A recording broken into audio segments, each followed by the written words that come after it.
ஜெபிப்போம். எங்கள் அன்பான ஆண்டவரே, நீர் தந்த இந்த நாளுக்காக நன்றி சுவாமி. மீண்டுமாக ஆண்டவரே, நாங்கள் இந்த கிளாஸஸை தொடங்க கர்த்தர் கொடுத்த வாய்ப்புக்காக நன்றி. இந்த நாளிலே நாங்கள் பார்க்க இருக்கிற காரியங்கள் எல்லாவற்றிலும் கர்த்தருடைய கிருபை இருக்கட்டும், ஆசீர்வாதம் இருக்கட்டும். அன்பின் ஆண்டவரே, இயேசுவின் ஜெபம் கேளு நல்ல பிதாவே, ஆமென். எல்லாருக்கும் சோத்திரம். மறுபடியுமாக நம்ம யோவான் நற்செய்தி நூலில் நம்ம விட்டதிலிருந்து மறுபடியும் நம்ம தொடங்க ஆண்டவர் நமக்கு ஒரு வாய்ப்பை தந்திருக்கிறாரு. 14 chapters we have completed. Correct தானே? 14 சாப்டர்ஸ் நம்ம முடிச்சிட்டோம். அப்போது சாப்டர் 14ல் நம்ம என்ன பார்த்தோம் அப்படின்றத ஒரு தடவை நம்ம ரீகால் பண்ணிவிட்டு நம்ம உள்ளே போயிடலாம்.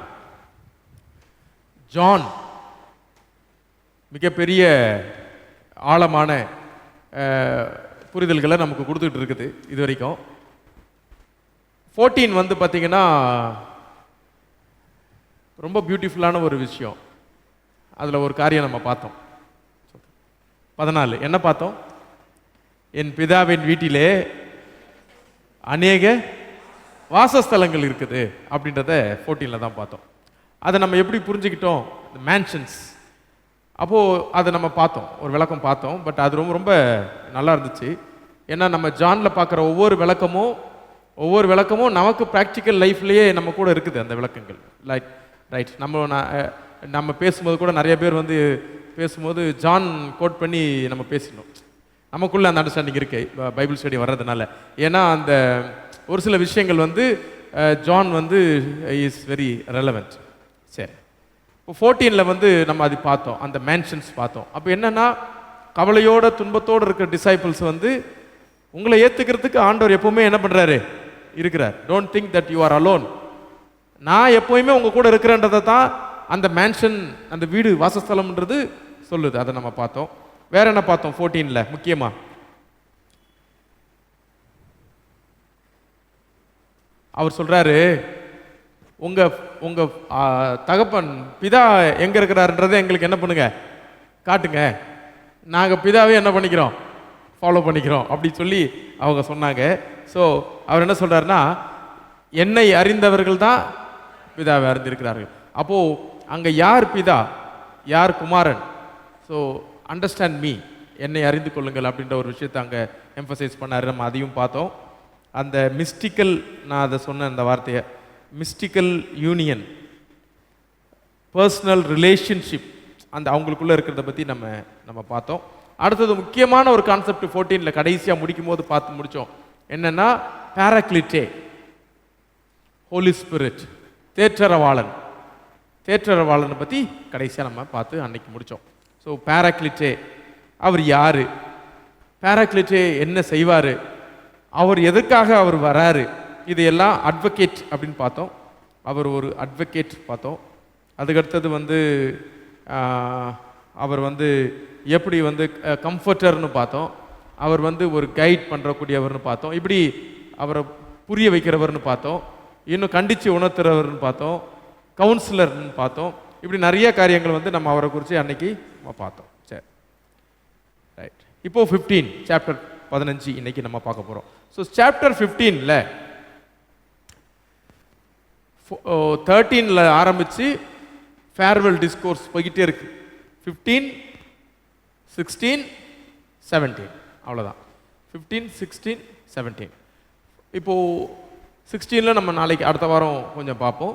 17ல் ஒரு லாங் ப்ரேயர், அவ்வளோதான். அவர் கெத்செமனே தோட்டத்துக்கு போகிறதுக்கு முன்னாடி அந்த மேல் வீட்டறையில் அவர் பேசுகிற காரியங்களை தான் இங்கே நம்ம பார்க்குறோம்.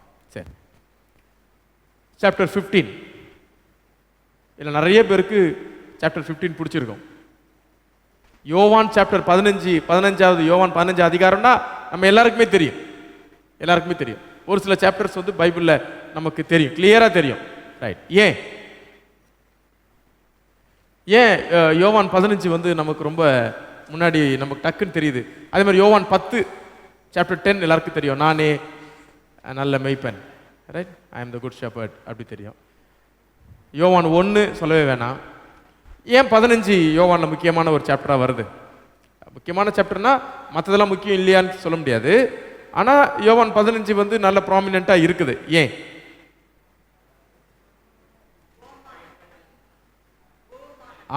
மெட்டஃபோரிக்கலா பேசுறார், மெட்டஃபோரிக்கல் லாங்குவேஜில் பேசுறார். மெட்டஃபோரிக்கல் லாங்குவேஜ்னா ஒரு ஓமையா பேசுறார். Right, very good. அடுத்தது வேற ஏதோ சொன்னீங்க.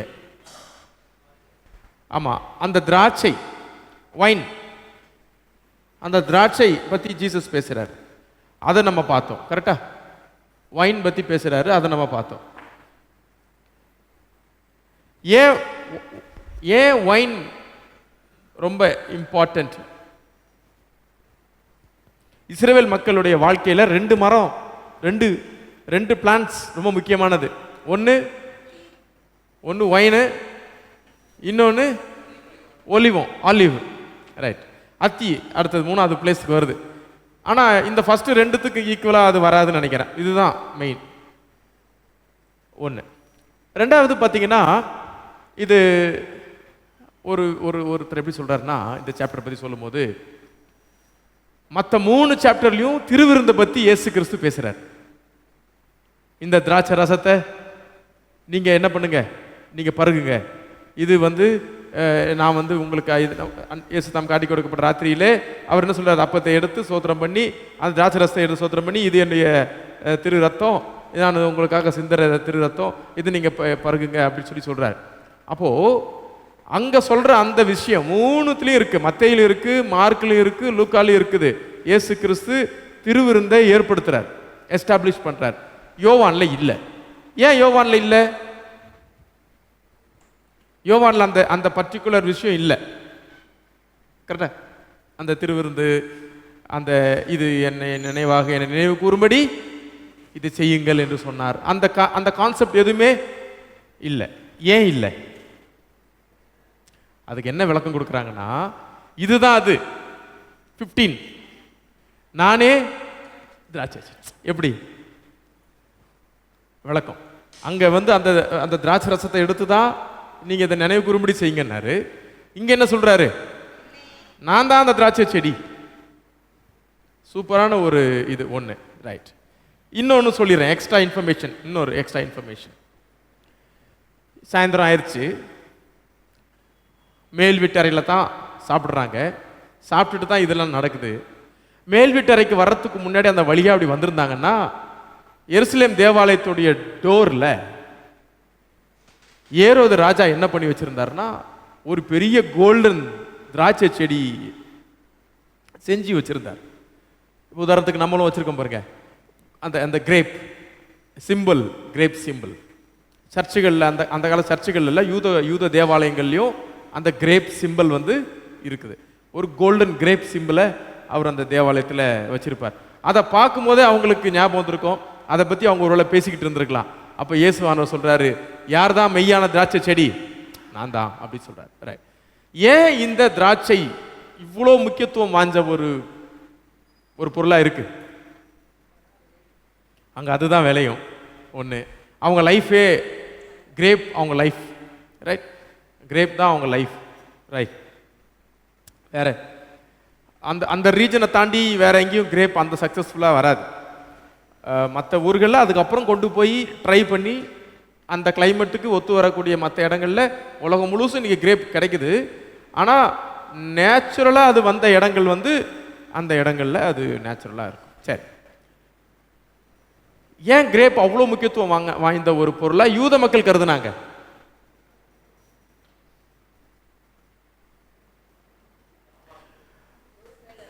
உன் மனைவி உன் வீட்டோரங்களில் கனிதரும் திராட்சை கொடியை போல் இருப்பாள். பார்த்தீங்களா? இந்த திராட்சை கொடியும் அவங்க லைஃப்பையும் என்ன பண்ண முடியாது, இன்செப்பரபிள், பிரிக்க முடியாது. அவங்க ஏசாயா 5, நான் நட்டுன திராட்சை செடி, நான் பாதுகாத்தேன், வேலி அடித்தேன், ஆனால் அது எனக்கு ஏற்ற கனிகளை என்ன பண்ணலை, கொடுக்கல அப்படின்னு சொல்ல. அப்போ இந்த திராட்சை கொடி செடி, இந்த இந்த வைன் அப்படின்னு சொல்லப்படுகின்ற இது இஸ்ரவேல் மக்களுடைய லைஃப்ல ஒன்றிணைஞ்ச ஒரு விஷயமா என்ன பண்ணுச்சு, இருந்துச்சு. ரைட். இஸ்ரேல் மக்கள் என்ன நினைச்சாங்கன்னா, நாங்கள் தான் அந்த திராட்சை செடி. சிம்பாலிக் லாங்குவேஜில் அந்த அந்த அந்த திராட்சை அப்படின்ற சிம்பாலிக் லாங்குவேஜை அவங்க எடுத்துக்கிட்டாங்க. ரைட். இப்போ ஒவ்வொரு ஊருக்கும் ஒரு மரம் இருக்கும், ஒரு செடி இருக்கும். அந்த செடி, அந்த பிளான்ட் தான் அவங்க ஊர். இப்போ தமிழ்நாட்டுக்கு என்ன எடுத்துக்கலாம், பனைமரம் அந்த லைஃபோட கலந்தது.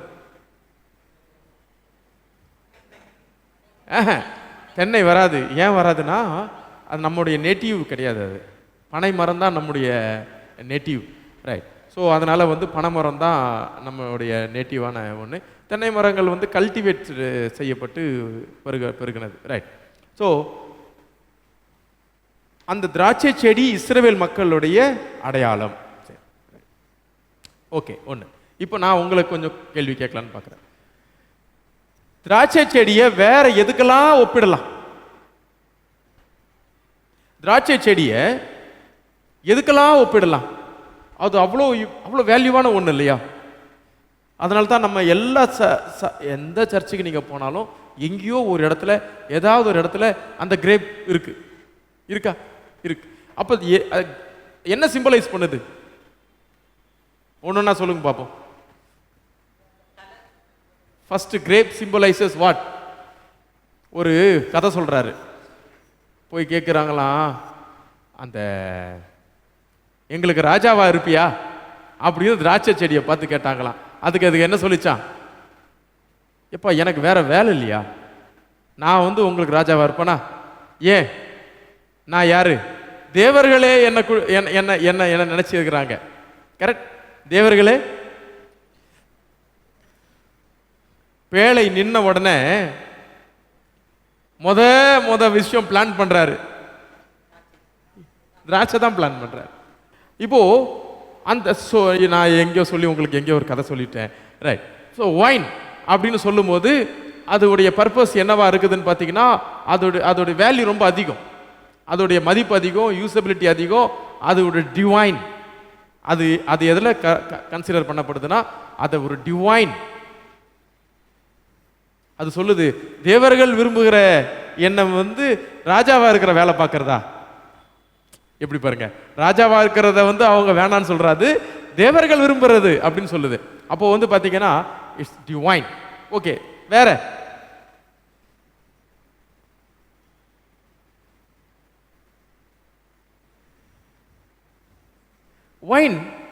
ஒயின் சொல்றது நான் டபிள்யூல போடல பாருங்கல்ல, வீல போட்டிருக்கிறேன். டபிள்யூல போட்டதான் அது வேற, அது வந்து அதுல இருந்து எடுக்கப்பட்ட சாறு. இது செடியை பத்தி தான் நான் கேட்டுட்டு இருக்கிறேன். ஒயின் அந்த செடி சிம்பலைசஸ். அந்த செடி எப்படி வரைவாங்கன்னு பார்த்தீங்கன்னா, பொதுவா இப்படி குத்து செடி மாதிரி அதை வரைஞ்சி நிறைய லீஃபா இருக்க மாதிரி இருக்கும். அதுக்கு வந்து அதுல வந்து கொத்து கொத்தா என்ன தொங்கும்? கிரேப்ஸ் வந்து பார்த்தீங்கன்னா கொத்து கொத்தா தான் தொங்கும். கிரேப்ஸ் ஒத்த காயா காய்க்காது, அது கொத்தா வரும், ரைட்? ஸோ இந்த ஒயின் இன்னொன்று சிம்பலைஸ் பண்ணுது என்ன பார்த்தீங்கன்னா, டிவைன் விஸ்டம். டிவைன் விஸ்டம் அதுதான் குறிக்குது. அதோட சிம்பாலிக் லாங்குவேஜஸ்ல அது டிவைன் விஸ்டத்தை என்ன பண்ணுது? குறிக்குது. உங்களுக்கு வேற என்ன தோணுதா ஐயா? Unity, super. ஒற்றுமையை குறிக்குது. ஏன்னா அது ஒரு கொடி, ஆனா அதோடைய ஸ்டார்டிங் பாயிண்ட் ஒரு இடத்துல இருக்கும். அதோடைய ஃபார்ம் நீங்க போயிருப்பீங்கல்ல, பார்த்துருக்கீங்களா? ஃபார்ம் ரைட் எப்படி இருக்கும்? அதுக்கு இது கட்டணும், பந்தல் போடணும். அந்த பந்தல்ல அதை என்ன பண்ணி விடணும்? எக்ஸ்டெண்ட் பண்ணி விட்டீங்கன்னா, அது நீங்க எவ்வளவு எக்ஸ்டெண்ட் பண்றீங்களோ அந்த அளவுக்கு அது ஒரு செடியா இருந்தாலும் என்ன பண்ணிக்கும்? பரவிடும், ரைட்? அடுத்தது வேற ஏதாவது இருக்கா?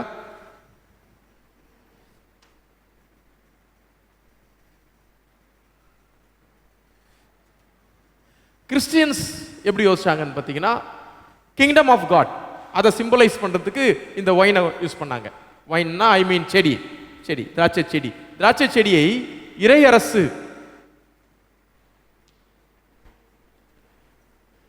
அரசுடைய சிம்பலா அதை கருதுனாங்க. அதனால தான் இன்னைக்கும் நம்ம தேவாலயங்களில் நம்ம அதை பார்க்குறோம், இறை அரசுடைய சிம்பலா அதை கன்சிடர் பண்ணாங்க. வேற ஏதாவது இருக்கா அதுல?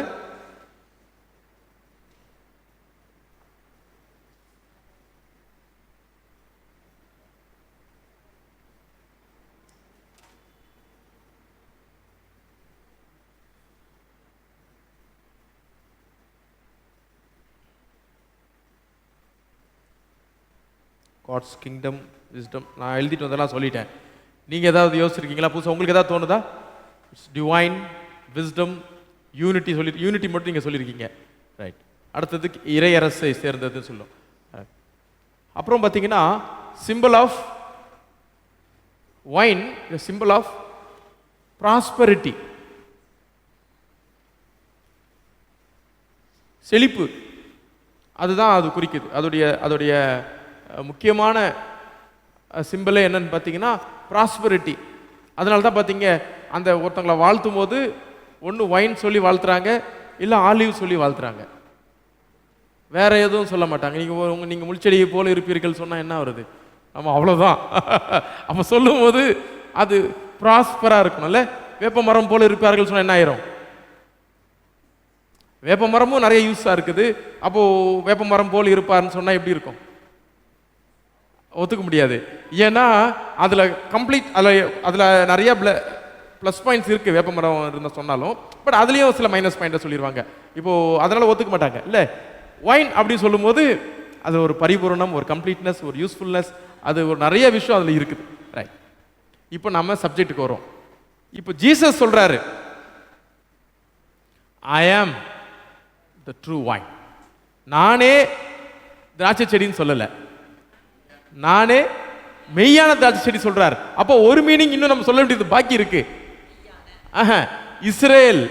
இஸ்ரவேல் தான் இதோடைய சிம்பலுடைய இன்னொரு முக்கியமானது. இஸ்ரவேல் நாடு தான் திராட்சை செடியுடைய அடையாளம். இஸ்ரவேல் மட்டும் தான் அடையாளமான்னு பார்த்தா இப்போ ரீசெண்டாக இருக்கிறவங்க என்ன சொல்றாங்கன்னா, இல்ல ரோமர்களும் இந்த திராட்சை செடியை அவங்க அடையாளமா என்ன பண்ணாங்க, கருதுனாங்க.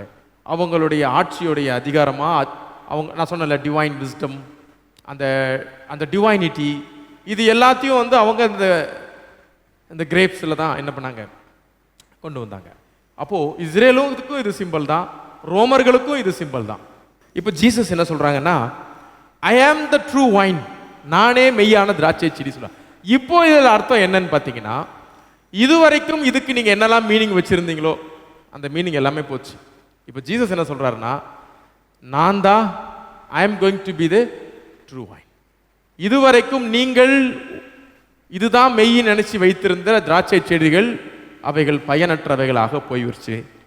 நானே மெய்யான திராட்சை செடி. இப்போ ஜீசஸ் தான் த நியூ இஸ்ரேல். சர்ச்சு தான் going to replace the temple. அப்போ திருச்சபை தான் இனி புதிய திராட்சை செடியாக வரப்போகிறது என்பதை சிம்பாலிக் லாங்குவேஜில் ஜீசஸ் சொல்றார். அப்போ அவர் சொல்றாரு பாருங்க, இப்போ நம்ம இந்த ஆங்கிளில் படித்தோம்னா நமக்கு நிறைய மீனிங்ஸ் எல்லாம் கிடைக்குது. நான் மெய்யான திராட்சை செடி, என் பிதா திராட்சை தோட்டக்காரர், எண்ணில் கனி கோடாதிருக்கிற கொடி எதுவோ. So fruit bearing.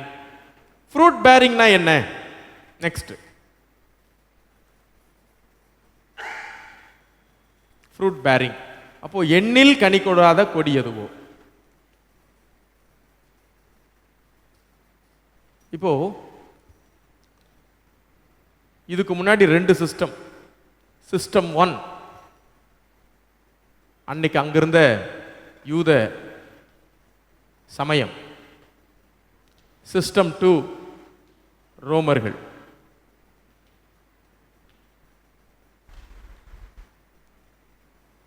சிம்பாலிக் லாங்குவேஜில் இவங்க ரெண்டு பேரையும் இந்த பேசேஜ் சாடுது. இந்த பேசேஜ் இவங்க ரெண்டு பேரையும் டினை பண்ணுது. சிம்பாலிக் லாங்குவேஜில் நானே மெய்யான திராட்சை செடின்னு சொல்லும் போது அங்கே என்ன சொல்ல வர்றாருன்னா, இவர்கள் இருவரும் கனி கொடுக்கவில்லை. இவங்க ரெண்டு பேரும் தங்களை கிளைம் பண்ணிக்கிட்டாங்க. லைக் விஸ்டமா, டிவைனா, திராட்சை செடியோட மீனிங் எல்லாமே நாங்கள் தான் மெய் அப்படின்னு சொல்லி நினச்சிக்கிட்டு இருந்தாங்க. இல்லை, அவங்களால இல்லை, அவங்க கிடையாது, நான் தான் அப்படின்னு ஜீசஸ் கிரைஸ்ட் சொல்றார். அப்போ ஒரு ஆப்ஷன் நமக்கு கிடைக்குது. என்ன ஆப்ஷன் கிடைக்குதுன்னா, எண்ணில் கனி கொடாது இருக்கிற கொடி எதுவோ அதை அவர் அறுத்து போடுகிறார். கனி கொடுக்கிற கொடி எதுவோ அது அதிக கனிகளை கொடுக்கும்படி அதை என்ன பண்றாரு? ஒரே ஆப்ஷன் தான். அவரோடு இணைஞ்சிருக்கணும். அவரோடு இணைஞ்சு இல்லைன்னா கனி கொடுக்க முடியாது. ரைட். இப்போ நமக்கு முன்னாடி இந்த உலகத்தில் நிறைய சிஸ்டம் இருக்கு. நம்ம எல்லாரும் ஏதோ ஒரு சிஸ்டத்தில் அட்டாச் ஆயிருக்கும். இப்போ ஜீசஸ் என்ன சொல்ல வர்றாருன்னா இந்த சிம்பாலிக் லாங்குவேஜில், என்னோடு இணைஞ்சிருக்கிறவங்களால மட்டும்தான் என்ன பண்ண முடியும், கனி கொடுக்க முடியும். இப்போ நாம அவரோடு இணைஞ்சிருக்கிறோமா? இப்போ டிசைபிள்ஸ்ட்டு அவர் சேலஞ்ச் பண்ணுறாரு, நமக்கும் சேலஞ்ச் கொடுக்குறாரு. என்ன சேலஞ்ச் கொடுக்குறாருன்னா, இப்போ ஆப்ஷன் 3யும் வச்சுப்போம். ஜீசஸ் கடைசியா, அப்போ நான் எந்த திராட்சை செடியோடு இணைஞ்சிருக்கிறேன்? ஏன்னா முன்னாடி இப்போ 3 திராட்சை செடி இருக்குது. இந்த அன்னைக்கு 2 இருந்துச்சு, அன்னைக்கு டிசைபிள்ஸ்க்கு 3 இருந்துச்சு, இன்னைக்கு நமக்கு நிறையா இருக்கு. நான் எதோடு என்னை அட்டாச் பண்ணியிருக்கிறேன்? இந்த கேள்வி தான் நமக்கு முன்பாக என்ன பண்ணப்படுது, வைக்கப்படுது. ஃபர்ஸ்ட். ரெண்டாவது என்ன சொல்றாருன்னா, நான் உங்களுக்கு சொன்ன உபதேசத்தினாலே நீங்கள் இப்பொழுதே யூ ஆர் எலிஜிபிள். இப்போ எப்படி சொல்றாருன்னா, ஒரு டவுட்டு, நாங்க உங்களோட இணைஞ்சிருக்கிறோமா இணைஞ்சில்லையா எப்படி கண்டுபிடிச்சிக்கிறது? இயேசுவோட நாம இணைஞ்சிருக்கிறோமா இணைஞ்சில்லையான்றதை எப்படி புரிஞ்சுக்கிறது? இதுக்கு முன்னாடி சொன்னோம், நித்திய ஜீவனை பெற்றுக்கொள்ளணும்னா என்ன பண்ணணும்னு சொன்னாரு? மறுபடியும் பிறக்கிறதுனா என்னது? ஞானஸ்நானம் எடுக்கிறதுனா என்னது? ஜான் ஒரு வசனம் இருக்குது, நீங்கள் என் உபதேசத்திலே நிலைத்திருந்தால். அவ்வளவுதான், அதான் கண்டிஷன். யாரெல்லாம் அவருடைய உபதேசத்தில் அவருடைய வார்த்தைகளை நிலைச்சு நிற்கிறாங்களோ அவங்க மறுபடியும் பிறக்கிறாங்க, அவங்க விடுதலை பெற்றுக் கொள்கிறாங்க, அவங்க கனியும் கொடுக்கிறாங்க. எப்படி? ஸோ ஜான்ல எல்லாமே ஒரே சீக்வன்ஸ் தான், அபைட் இன் மை டீச்சிங்ஸ். அவ்வளோதான். இங்கேயும் அவர் அபைட் பற்றி தான் பேச போறாரு. இதை சொல்றாரு பாருங்க, 4 வந்துருச்சு. எண்ணில் எண்ணில் நிலைத்திருங்கள்லாம் என்ன அர்த்தம்? அதுதான், அவ்வளோதான். Abide in my teaching, abide in my system. Right. இப்போ இந்த உலகத்தில் நீங்க எந்த சிஸ்டத்தில் ஜாயின் பண்ண போனாலும் அந்த சிஸ்டம் நம்மளை என்ன எதிர்பார்ப்பாங்க? இப்போ ஒரு இன்ஸ்டிடியூஷனில் ஜாயின் பண்ணுறோம், ஒரு கம்பெனியில் ஜாயின் பண்ணுறோம், ஒரு ஒரு ஒரு நிறுவனத்தில் ஜாயின் பண்ணுறோம், எங்கே ஜாயின் பண்ணாலும் what they will expect? Abide. Abide the rules, கரெக்டா? Abide the authority. நாங்கள் என்ன சொல்கிறோமோ அதை கேட்டு என்ன பண்ணுங்க, நடங்க. வேற ஒன்றும் வேணாங்க. நாங்கள் சொல்கிற இதை நீங்கள் என்ன பண்ணுங்க. ஒரு புது பொருள் வீட்டுக்கு வாங்கிட்டு வரோம், அவங்க என்ன சொல்கிறாங்க? அந்த அந்த கொடுக்குற கம்பெனி என்ன சொல்கிறாங்க? கேட்லாக என்ன பண்ணுங்க, கேட்லாக ஃபாலோ பண்ணுங்கன்னு சொல்கிறாங்க. நீங்கள் கேட்லாக ஃபாலோ பண்ணலன்னா நாங்கள் உங்களுக்கு என்ன கொடுக்க மாட்டோம், கேரண்டி ஆர் வாரண்டி நீங்கள் வாங்கிக்க முடியாது எங்க கிட்டன்னு சொல்கிறாங்க. ரைட். அப்போது இங்கே ஜீசஸ் என்ன சொல்கிறாருன்னா, அபைட், அபைட். ஸோ அந்த அபைட் அப்படின்னு சொல்கிற அந்த வார்த்தையுடைய அர்த்தம் என்னன்னு பார்த்தீங்கன்னா, என்கிட்ட நீங்கள் எப்படி இருங்க, யூ ஒபே மை டீச்சிங்ஸ். அதான் அதோட அர்த்தம். என்னுடைய உபதேசங்களை நீங்கள் என்ன பண்ணுங்க, கடைபிடிங்க. ஏன் உபதேசத்தில் நீங்கள் என்ன பண்ணுங்க, நிலைத்திருங்கள் சொல்கிறாரு, அபைட். ரெண்டாவது வார்த்தை அவர் என்ன சொல்கிறாருன்னு பார்த்தீங்கன்னா, பர்ஜ். பர்ஜ், பர்ஜ் அப்படின்னு சொன்னால் சுத்தம் பண்ணுறது. யாருக்கு பர்ஜ் வெயிட் பண்ணுதுன்னு பார்த்தீங்கன்னா, ஒருவன் எண்ணிலே நிலைத்திராவிட்டால்.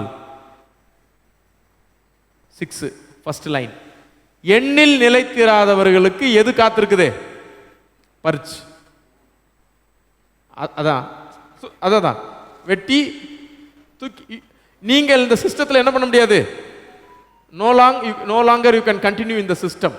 நீங்கள் இந்த சிஸ்டத்திலிருந்து வெளில அனுப்பப்படுவீர்கள் என்பதை அங்கே சொல்றார். ரைட். ஸோ நீங்கள் அங்கே கவனிச்சு அங்கே சொல்ல பாருங்க, 4ஆம் வசனம் திருப்பி வந்துருங்க. கொடியானது திராட்சை செடியில் நிலைத்திராவிட்டால் அது தானாய் கனி கொடுக்க மாட்டாதது போல நீங்களும் எண்ணி நிலைத்திராவிட்டால் என்ன பண்ண மாட்டீங்க. ரைட். இந்த திராட்சை செடிக்கு என்ன பண்ணுவாங்கன்னு பார்த்தீங்கன்னா, ஒரு குறிப்பிட்ட சீசனில் அந்த திராட்சை செடியில் ஒன்றுமே இருக்காது, வெறும் அந்த கொப்பை மட்டும் பின்னி விட்டுருப்பாங்க. ஆமாம், எல்லாத்தையுமே எடுத்துட்டு க்ளீன் பண்ணி வெறும் அந்த பேஸ் மரம் மட்டும் இருக்கும். ரைட். இதை பண்ணிட்டா தான் சீசன் வரும்போது அது மறுபடியும் என்ன பண்ணும், அது வந்து பூத்து, அந்த பூக்கிறதுக்கு முன்னாடி இதெல்லாம் செய்யணும். பூத்ததுக்கப்புறம் அதை செஞ்சால் அந்த ஓனருக்கு நஷ்டம். பூக்கிற சீசன் வரத்துக்கு முன்னாடி என்ன பண்ணணும், அதை செய்யணும். ரைட். அந்த எக்ஸாம்பிளை கொண்டு வந்து அவர் வைக்கிறார். வச்சு எண்ணிலே நீங்கள் நிலைத்திருந்தால் நீங்கள் கனி கொடுப்பீங்க, என்னை அல்லாமல் உங்களால் ஒன்றும் செய்யக்கூடாது. அப்புறம் 7, நீங்கள் எண்ணிலும் என் வார்த்தைகள் உங்களில் நிலைத்திருந்தால் நீங்கள் கேட்டுக்கொள்வது எதுவோ அது உங்களுக்கு செய்வோம். ஸோ ஃபர்ஸ்ட் ஜீசஸ் இங்கே நமக்கு வசனம் 15:1-8 வரைக்கும் அவர் நமக்கு சொல்லிக் கொடுக்குற மிக முக்கியமான விஷயம் என்னன்னா, யாரு உண்மையான திராட்சை செடி? உண்மையான திராட்சை செடி நான் தான். உண்மையான லைஃப் கிவர் நான் தான். இப்போ திராட்சை செடின்னு சொல்லும்போது விஸ்டம் சொன்னோம், டிவைன் சொன்னோம், லைஃப் எல்லாமே நான் தான். அப்போ என்னில் நீங்க நிலைச்சிருந்தீங்கனால், என்கிட்ட நீங்க நிலைச்சிருந்தீங்கன்னா நீங்க கனி கொடுப்பீங்க. என்கிட்ட நிலைச்சு இல்லைன்னா உங்களால் கனி கொடுக்க முடியாது. ஒன்று. ரெண்டாவது, நான் மட்டும்தான் உண்மை, மற்ற சிஸ்டம்ஸ் நீங்க அட்டாச் ஆகிருக்கிற சிஸ்டம்ஸ் எதுவும் உங்களை என்ன பண்ணாது, வழி நடத்தாது, காப்பாற்றாது அப்படின்ற விஷயத்தை அவர் என்ன பண்றாரு, சொல்லிக் கொடுக்குறாரு. ஸோ இந்த vine metaphor challenges the authority of the world. இப்போது இவ்வளோ அழகாக பேசிட்டோம், நமக்கே நல்லா புரியுது. ஆனால் இப்போ கொஸ்டின், இதை நாம் செய்ய முடியுமா? இந்த ஃபஸ்ட்டு பார்ட் மொத்தம் 3, மொத்தம் 4, அதில் பார்ட் 1 இப்போ தான் முடிக்கிறோம். உண்மையிலேயே நம்ம அபைட் பண்ணி இருக்க முடியுமா? அபைட் பண்ணி இருக்கிறதுல என்னெல்லாம் சேலஞ்சஸ் இருக்கு? உண்மையிலே நாம் இப்போ அபைட் பண்றோம். நீங்கள் எண்ணில் நிலைத்திருந்தால் நீங்கள் மிகுந்த கனிகளை கொடுப்பீர்கள் அப்படி சொல்றாருல. இதுல என்னெல்லாம் பிராக்டிக்கல் ப்ராப்ளம்ஸ் இருக்கு? எல்லாம் கரெக்டுமா? இப்போ நமக்கு முன்பாக நிறைய சிஸ்டங்கள் இந்த உலகத்தில் இருக்கு, நிறைய வழிகள் நமக்கு முன்பாக இந்த உலகத்தில் இருக்குது. இப்போ நாம அவர் சிஸ்டத்தை ஃபாலோ பண்றோம், அபைட் பண்றோம் சொல்லிட்டு நம்ம உறுதிமொழிலாம் கொடுக்கலாம். அபைட் பண்றதுன்றது உறுதிமொழி, ப்ராமிஸ், உங்களோட நான் நிலைச்சிருப்பேன், நீங்க சொல்றது படி தான் நடப்பேன்னு சொல்றோம். பட் பிராக்டிஸ்ன்னு வரும்போது, பிராக்டிக்கல் லைஃப்ல இது எப்படி நமக்கு போராட்டம் வருதுல்ல. எந்த சிஸ்டத்தை நம்ம ஃபாலோ பண்றது? ஆண்டவருடைய சிஸ்டத்தின்படி போனா இந்த விஷயத்துல நம்ம என்ன முடிவு எடுக்கிறது? இல்ல உலக சிஸ்டத்தின்படி போய் நம்ம இதுல ஏதாவது செய்யலாமா? இந்த பிரச்சனை நமக்குள்ள என்ன பண்ணுது, வருது. இதை எப்படி சால்வ் பண்றது? அடுத்ததுதான் அடுத்த போர்ஷன் 9-17ல அதுல ஒரு சின்ன சொல்யூஷன் அவர் அங்க நமக்கு கொடுக்குறாரு. என்ன கொடுக்குறாருன்னா, இந்த ஃபர்ஸ்ட் 8 வசனங்களை நம்ம பார்க்கறது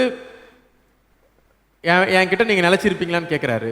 ஆனா அந்த நிலைச்சிருக்கணும்னா அதுக்கு அடுத்த பேசேஜில் இருக்க சில விஷயங்களை நம்ம ஃபாலோ பண்ணா மட்டும்தான் முடியும். என்ன சொல்றாருன்னு பார்த்தீங்கன்னா, பிதா எண்ணில் அன்பாய் இருக்கிறது போல நானும் உங்களில் அன்பாய் இருக்கிறேன், என்னுடைய அன்பிலே நிலைத்திரு. எண்ணில் நிலைத்திருங்கள்னு சொன்னாரா? இப்ப என்ன சொல்றாரு? என்னுடைய அன்பிலே நிலைத்திருங்கள்னு சொல்றாரு. இப்போ அடுத்த கமாண்ட்மெண்ட் எக்ஸ்ட்ராவா ஆட் பண்ணியிருக்கிறார். அப்போ இந்த செடி கொடியில நிலைச்சிருக்கிறது அந்த எக்ஸாம்பிள் இருந்து இப்ப அடுத்த எக்ஸாம்பிளுக்கு போயிடுறாரு. என்னன்னா, எண்ணில் நீங்க நிலைச்சிருந்தா கனி கொடுப்பீங்கன்னு சொன்னார். ஆனா எண்ணில் நிலைச்சிருக்கணும்னா நீங்க என்ன செய்யணும்? என்னுடைய அன்பில. ரைட். யோவான் நற்செய்தி நூலா இருந்தாலும் சரி, யோவான் நிருபங்களா இருந்தாலும் சரி, இந்த ரெண்டுத்திலையும் நம்ம பார்க்குற ஒரு காமனான விஷயம் என்னன்னு பார்த்தீங்கன்னா இதுதான்.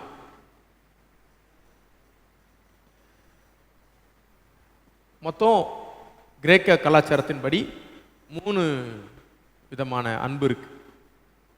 ஒன்று அகாப்பே அப்படின்னு சொல்லப்படுகின்ற பேரண்டல் லவ்.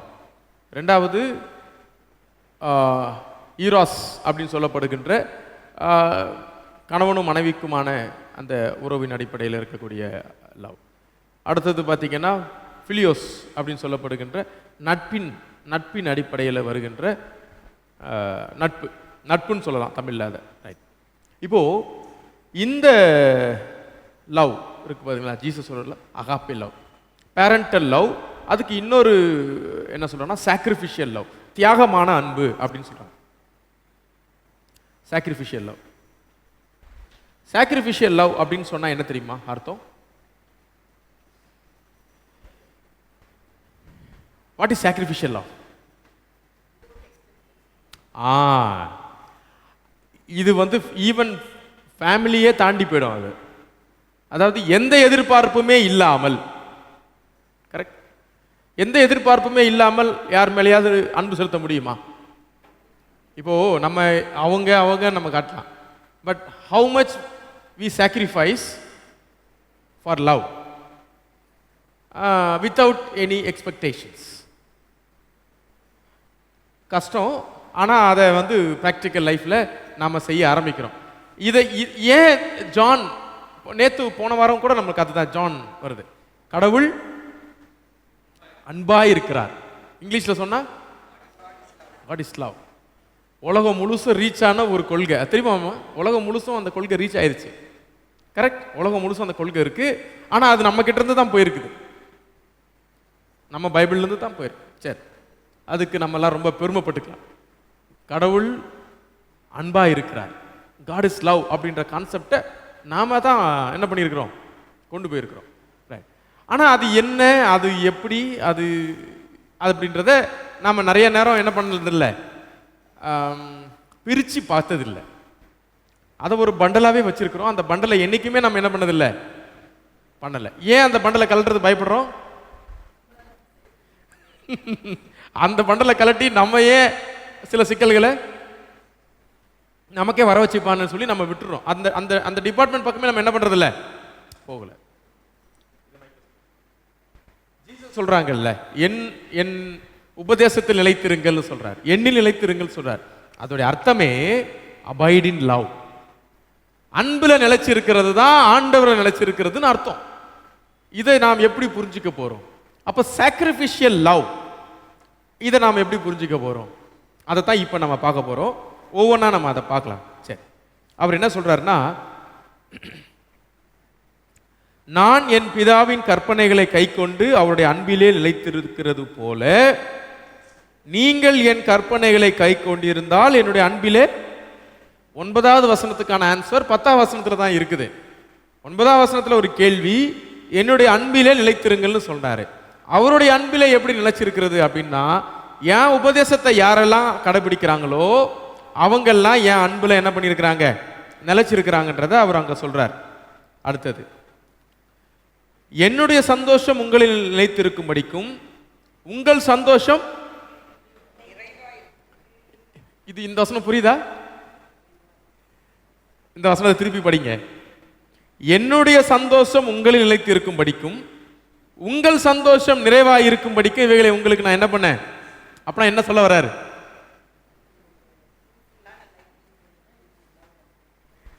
அதாவது டிசைபிள்ஸ் சோகமா இருக்கிறாங்க.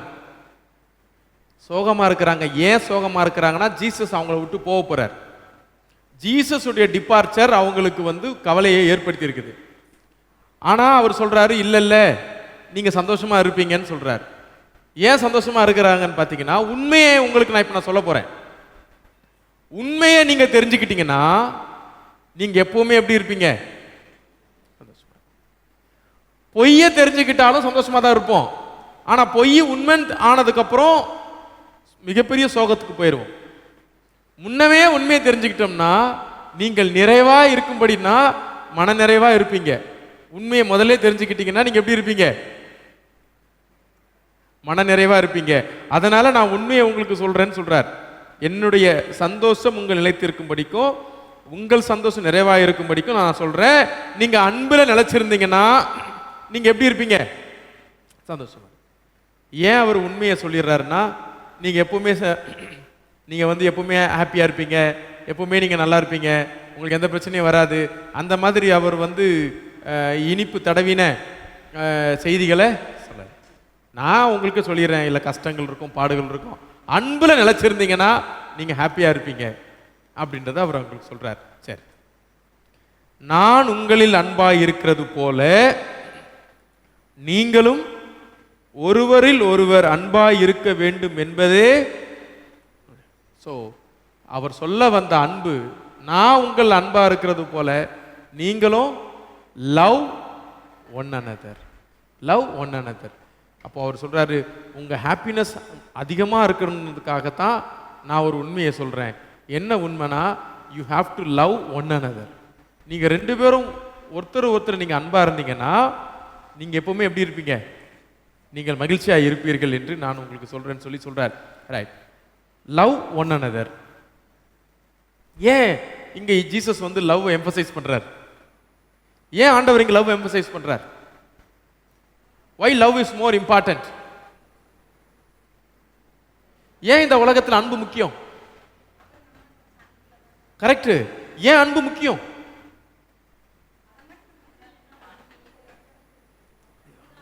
ஒரு நிமிஷம் யோசிச்சு பாருங்க.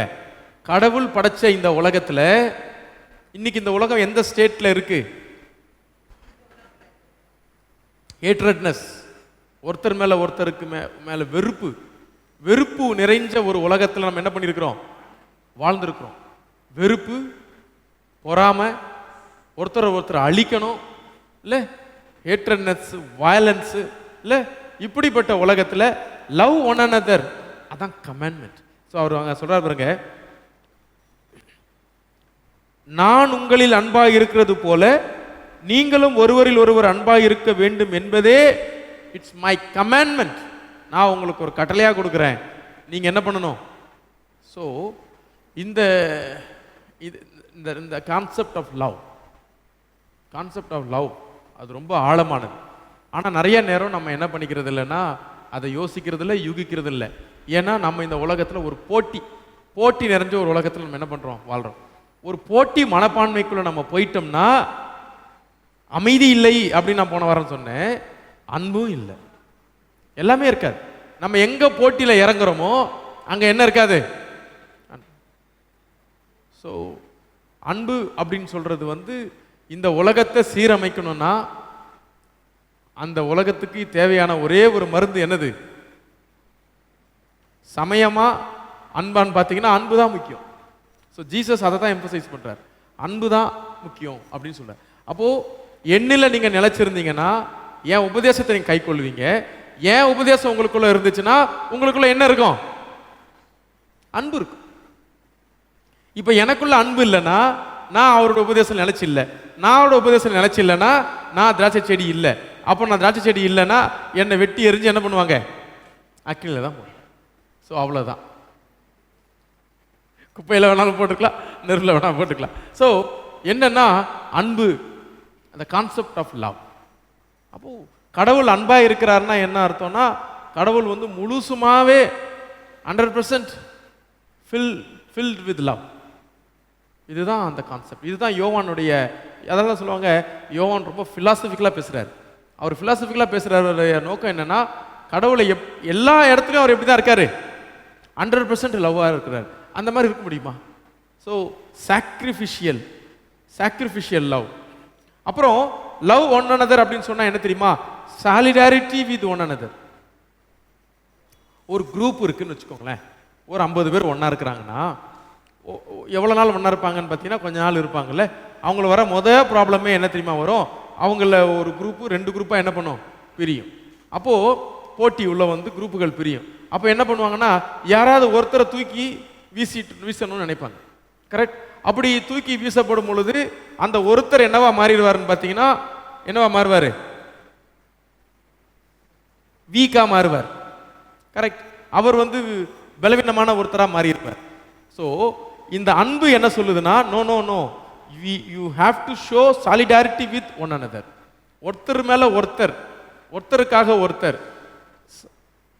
அன்பை பகிர்ந்து கொண்டு வாழணும் அப்படின்றது தான் இந்த கிறிஸ்டியானிட்டியோடைய பேஸ். பட் எப்படி நம்ம அதை ஃபாலோ பண்ண போகிறோம்?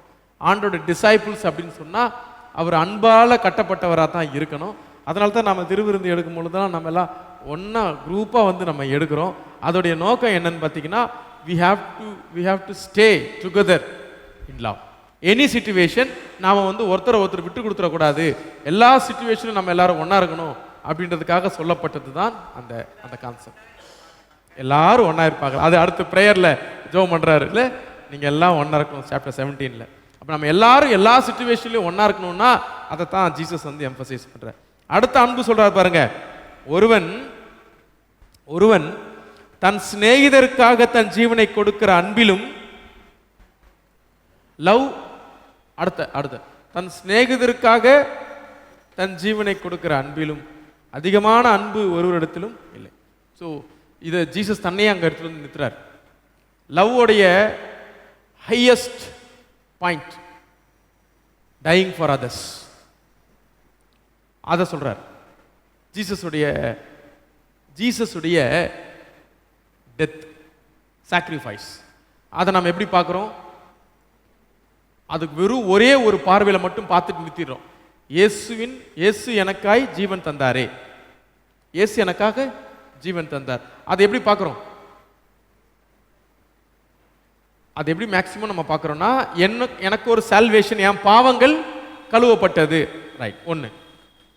ரெண்டாவது, அதில் இன்னொரு பார்வை இருக்கு. அந்த ரெண்டாவது அதில் பார்க்க வேண்டிய பார்வை என்னன்னு பார்த்தீங்கன்னா, இயேசுவினுடைய தியாகம். இயேசு ஏன் எனக்காக சாக்ரிஃபைஸ் பண்ணணும்? நானும் அவரும் என்ன விதத்தில் கனெக்ட் ஆகிறோம்? எந்த விதத்துலையும் கனெக்ட் இல்லை.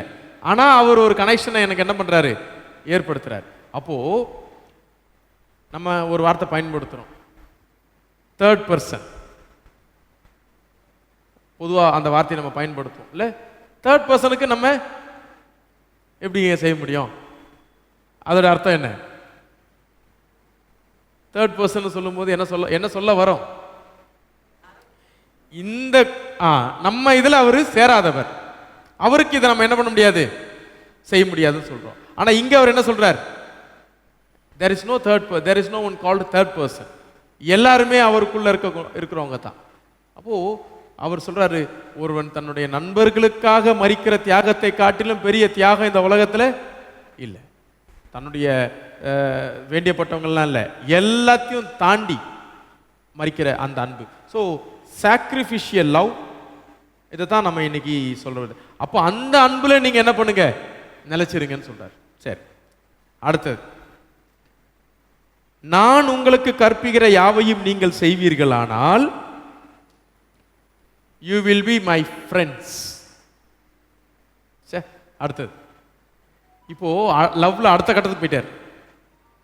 நான் சொல்ற எல்லாத்தையும் நீங்க செஞ்சீங்கன்னா, ஆமா, இப்போ ஆண்டோட சிஸ்டம் புரியுதா? இந்த திராட்சை செடி சிஸ்டம், இது நியூ சிஸ்டம். இந்த new system is love.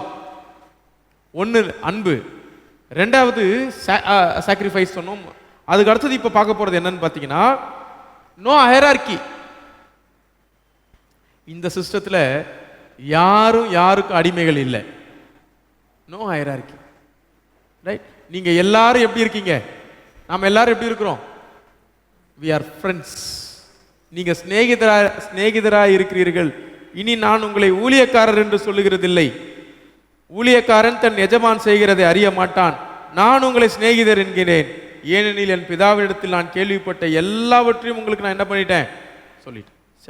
So அடுத்தது நான் அவருக்கு என்ன சொல்றாருன்னா, நம்மளை no hierarchy, making us friends.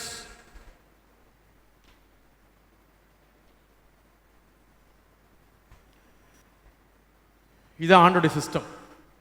ஆண்டோடைய சிஸ்டத்தில் நோ ஹைரார்கி மேலே. ஆனால் இந்த உலகத்துடைய சிஸ்டத்தில் என்ன இருக்கு? ஹைரார்கி இருக்கு. ஹைரார்கின்னு சொல்லும்போது ஒரு படிநிலை படிநிலை பிரமாணம். ஆனால் ஆண்டவருடைய ராஜ்யத்தில் சமநிலை பிரமாணம். ஆண்டவருடைய ராஜ்யத்தில் இதில் ஒரு பியூட்டி என்னன்னா,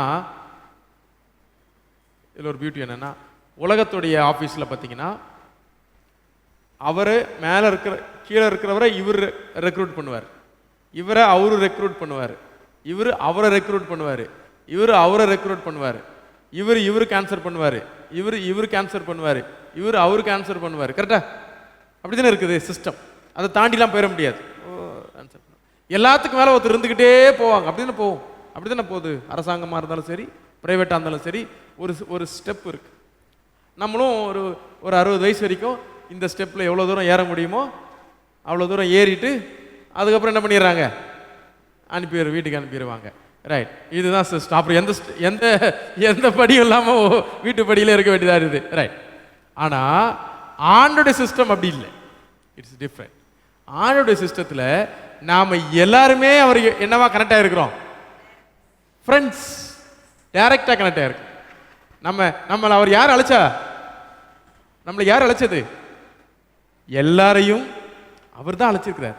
நீங்க என்ன பொறுப்பு வேணா செய்யலாம். அதுதான் இங்க பியூட்டி. நீங்க எந்த பொறுப்பு தான், பதவி அல்ல. ஆமா ஆமா பொறுப்பு தான், எல்லாருக்கும் பொறுப்பு தான். பொறுப்புகள் மாறுது. ஏன்னா டிபார்ட்மெண்ட் நிறைய இருக்குது. ஆனா எல்லாரையும் யார் தான் அழைச்சிருக்கிறது? ஒரே ஒருத்தர் தான் நம்ம அனைவரையும் அழைச்சிருக்கிறார். அப்போ அவரே நம்மளை என்ன அழைக்கிறாரு? ஃப்ரெண்ட்ஸ்ன்னு கூப்பிடுறாரு. நாம ஒருத்தர் ஃப்ரெண்ட்ஸ்ன்னு சொல்றோமா? இதுதான் பிரச்சனை. ஸோ அவர் என்ன சொல்றாருன்னா, அன்பிலே நிலைச்சிருங்க. ஏன்னா நானே உங்களை ஃப்ரெண்ட்ஸ்ன்னு கூப்பிட்டுட்டேன். அப்போ நீங்களும் ஒருத்தருக்கு ஒருத்தர் எப்படி இருங்க? ஸ்நேகிதரா, ஃப்ரெண்ட்ஸா இருங்க. ரைட். இந்த ஃப்ரெண்டு சிஸ்டம் இந்த உலகத்துடைய சிஸ்டத்துக்கு ஆப்போசிட். நீங்க யோசிச்சு பாருங்களேன். இன்னைக்கு இந்த உலகத்தில் இருக்க சிஸ்டத்தில் ஃப்ரெண்டு அப்படின்றது வந்து நீங்க நீங்க நீங்க ஒருத்தர் சொல்லுவார், நண்பர், நீயும் நானும் ஃப்ரெண்டுன்றத நம்ம அந்த பாஸ்க்கு என்ன பண்ண வேண்டாம். நீங்க கவனிச்சிருப்பீங்க, பொதுவாக பேசிப்பாங்க. ஏன்? நீங்க நம்ம 2 பேரும் ஃப்ரெண்டுன்னு அவருக்கு தெரிஞ்சிருச்சுன்னா அவர் நம்ம 2 பேரும் வேற ஒரு இடத்துல என்ன பண்ணிடுவாங்க. ஏன் 2 ஃப்ரெண்டு ஒன்னார கூட அந்த பாஸ் நினைக்கிறாரு? வேலை நடக்காது, கேங் ஃபார்ம் பண்ணி விட்டுருவாங்க. அதுக்கப்புறம் ஒரு நாள் 2 பேரும் சேர்ந்தாப்புல நம்மளை என்ன பண்ணிடுவாங்க, அப்போஸ் பண்ணுவாங்க. ஸோ ஃப்ரெண்ட்ஷிப் இந்த உலகத்தோட சிஸ்டத்துக்கு பயமா இருக்குல்ல. Genuine friendship. ஏன்னா ஃப்ரெண்ட்ஷிப் அப்படின்னு சொல்லும்போது அந்த ஃப்ரெண்டு, நம்ம எல்லாருக்கும் ஃப்ரெண்ட்ஸ் இருக்காங்கல்ல, எல்லாருக்கும் ஃப்ரெண்ட்ஸ் இருக்காங்க. வயசாக ஃப்ரெண்ட்ஸ் குறையும்னு சொல்லுவாங்க. அது உண்மையா? அப்படி தானே? அப்படியே ரைட். வயதாவ நண்பர்கள் குறையும், அதிகமாகுமா? ஜாஸ்தியாகும். சரி, எப்படியோ அது ஒரு தனிப்பட்ட நபர்களை பொறுத்து. சில பேருக்கு குறைச்சிக்கிப்பாங்க, சில பேர் அதிகப்படுத்திப்பாங்க. ஆனால் நண்பர்கள் அவசியம். கவனிச்சிங்களா?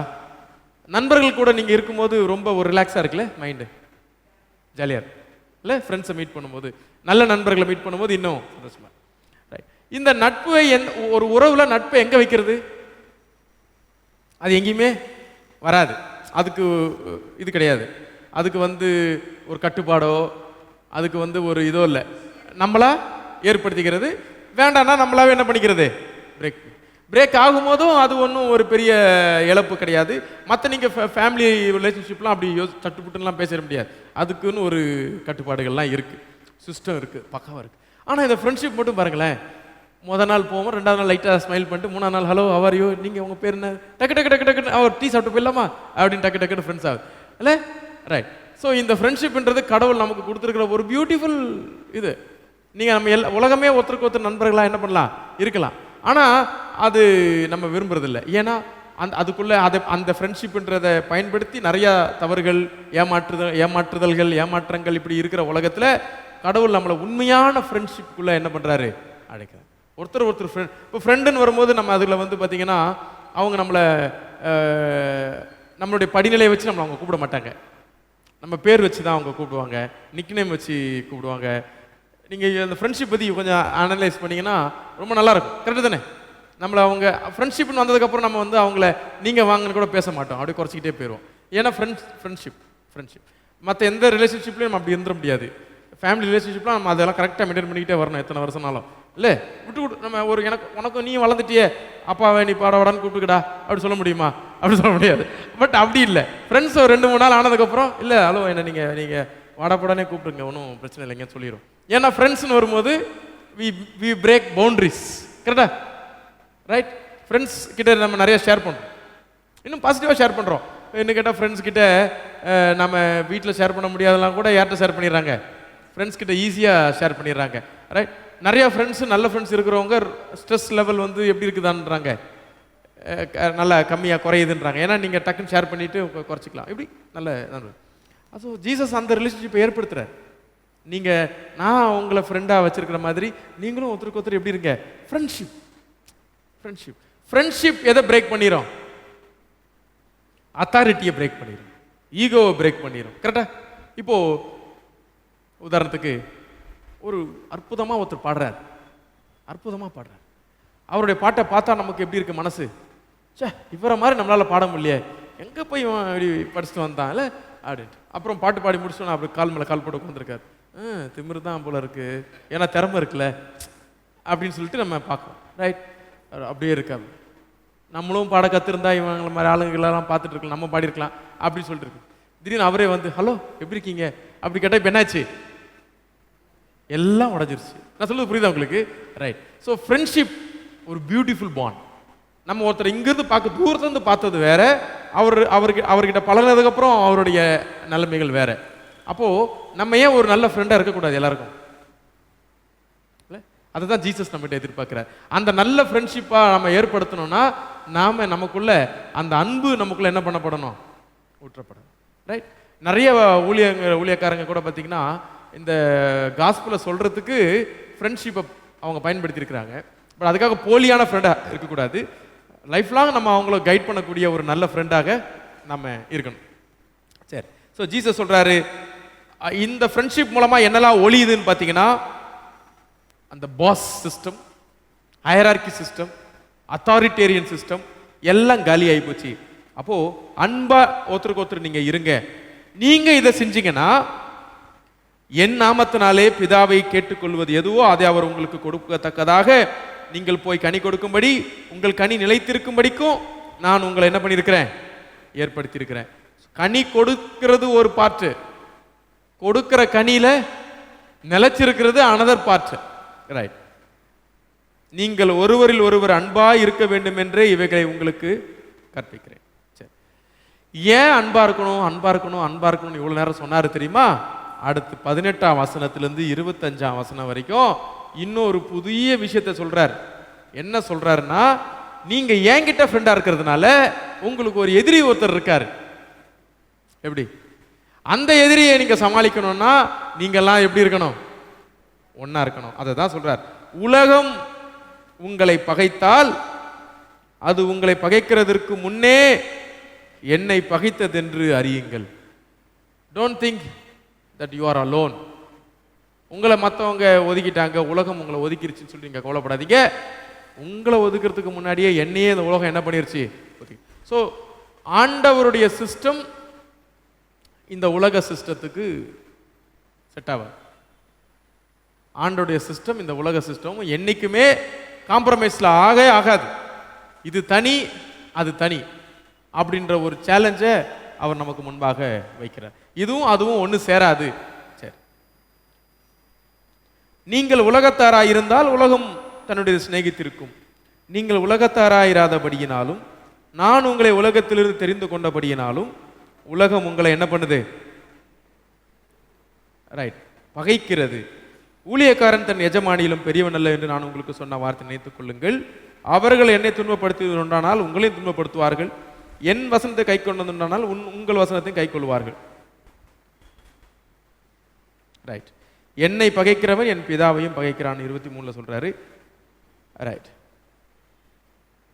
இப்போ இந்த 18 25 நம்ம பார்க்குற ஒரு முக்கியமான விஷயம் என்னன்னு பார்த்தீங்கன்னா, ஆண்டவருடைய சிஸ்டத்துக்கும் இந்த உலகத்துடைய சிஸ்டத்துக்கும் நடக்கிற தொடர்ச்சியான ஒரு போராட்டம். இந்த போராட்டத்தில் நாம் எந்த பக்கம் நிற்கிறோம்? இதுதான் கேள்வி. இந்த உலக சிஸ்டத்துக்கு ஒரு மாற்றத்தை ஏற்படுத்தணும்னா நாம் கண்டிப்பாக ஆண்டோட சிஸ்டத்தை தான் ஃபாலோ பண்ணி ஆகணும். அதை செய்யறதுக்கு தான் கடவுள் திருச்சபை என்ற ஒரு அமைப்பை என்ன பண்ணியிருக்கிறாரு? நமக்கு ஏற்படுத்தி கொடுத்துருக்கிறார். ஸோ இந்த சர்ச் ஆகிய நம்ம பிள்ளைகளாக இருந்தாலும் நாமளாக இருந்தாலும் கண்டிப்பாக நாம் இந்த உலகத்தை அப்போஸ் பண்ணி ஆகும். ஸோ அப்போ உலகம் என்னன்றதை நாம் தெரிஞ்சுக்கணும், புரிஞ்சுக்கணும். நமக்கும் உலகத்துக்குமான சண்டையில் நம்மளுடைய பிள்ளைகள், நம்முடைய சர்ச்சு, நம்மளுடைய திருச்சபை அத்தனையும் நம்ம என்ன பண்ணணும்? ஒருங்கிணைக்கணும். இவ்வளோ பெரிய ஒரு எப்படி சொல்கிறது, ஸ்பிரிச்சுவல் வார் போய்கிட்டு இருக்கு. உலகத்துக்கும் நமக்குமான ஸ்பிரிச்சுவல் வார் போய்கிட்டு இருக்குது. இந்த வாரில் நாம் எங்கே நிற்கிறோன்றது தான் இப்போ கொஸ்டின். நிறைய நேரம் நம்ம இந்த வாரில் நாம் கொஞ்சம் தளர்ந்துடுறோம். ஏன் தளர்றோன்னா, உலகத்துக்கு உள்ளே நுழையிறதுக்கான வாய்ப்புகளை நம்ம என்ன பண்ணிடுறோம்? ஏற்படுத்தி கொடுத்துறோம். இல்லை, நாம் இன்னும் பவர்ஃபுல்லாக இந்த உலகத்தை நம்ம அப்போஸ் பண்ணணும். அதுக்கு இந்த உலகம் என்ன, அதோடைய ஸ்கீம்ஸ் என்ன, அதோடைய சிஸ்டம் என்னன்றதை நம்ம கொஞ்சம் புரிஞ்சுக்கணும். எங்கெல்லாம் அன்புக்கு இடம் இல்லையோ அதெல்லாம் உலகம். எதுலெல்லாம் அன்பு இருக்கோ அதெல்லாம் ஆண்டவர் இருக்கிற இடம். Very simple. அன்புக்கு இடம் இல்லாத இடங்கள் எல்லாத்தையும் நாம் என்ன பண்ண முடியாது? அனுமதிக்க முடியாது. எங்கே வெறுப்பின் அடிப்படையில் ஒரு விஷயங்கள் ஏற்படுதோ அதையும் நம்ம என்ன பண்ண முடியாது? அனுமதி.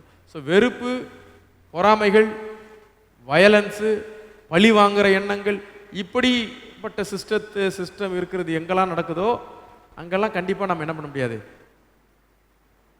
மன்னிப்பு, நம்ம இந்த முறை விபிஎஸ்ல சொன்ன மாதிரி வேல்யூஸ், மன்னிப்பு, ஏற்றுக்கொள்ளுதல், விட்டு கொடுத்தல், ஒன்றா இருக்க விரும்புதல், இதுதான் ஆண்டோடைய ராஜ்யம். ஸோ இதுதான் நாம் அலோவ் பண்ண வேண்டிய இடம், இதுதான் நம்ம தெரிந்து கொள்ள வேண்டிய பாதை. இதை தான் ஜீசஸ் சொல்கிறார். ஸோ நீங்கள் உலகத்தை பகைச்சிங்கன்னா உலகம் உங்களை பகைக்கும். ரைட், இதுதான் நமக்கு இங்கே கொடுக்குற டீச்சிங். அடுத்தது கடைசி அவர் என்ன சொல்லி முடிக்கிறார் பாருங்க, 26, 27 கடைசியா ஃபைனலா, பிதாவினிடத்திலிருந்து நான் உங்களுக்கு அனுப்ப போகிறவரும் பிதாவினிடத்திலிருந்து புறப்படுவருமாகிய சத்திய ஆவியான தேற்றரவாளன் வரும்போது அவர் என்னை குறித்து சாட்சி கொடுப்பார். நீங்களும் ஆதி முதல் என்னுடனே கூட இருந்தபடியால் எனக்கு சாட்சி. ஃபைனல் விஷயம் என்னன்னு பார்த்தீங்கன்னா, இந்த எல்லா வார்ஃபேர் மூலமாக நாம் செய்ய வேண்டிய முக்கியமான விஷயம் என்னன்னா, we are going to be the witness, சாட்சிகள். இந்த சாட்சிகளுடைய அர்த்தம் என்னன்னா, எதுக்கு சாட்சிகள்? ட்ரூத், ஆண்டுடைய சிஸ்டம் இந்த உலகத்துல இருக்குன்னு சொல்றதுக்கு சாட்சி. அன்பு இந்த உலகத்துல இன்னும் இருக்குன்னு சொல்றதுக்கு யார் சாட்சி? நம்ம தான்.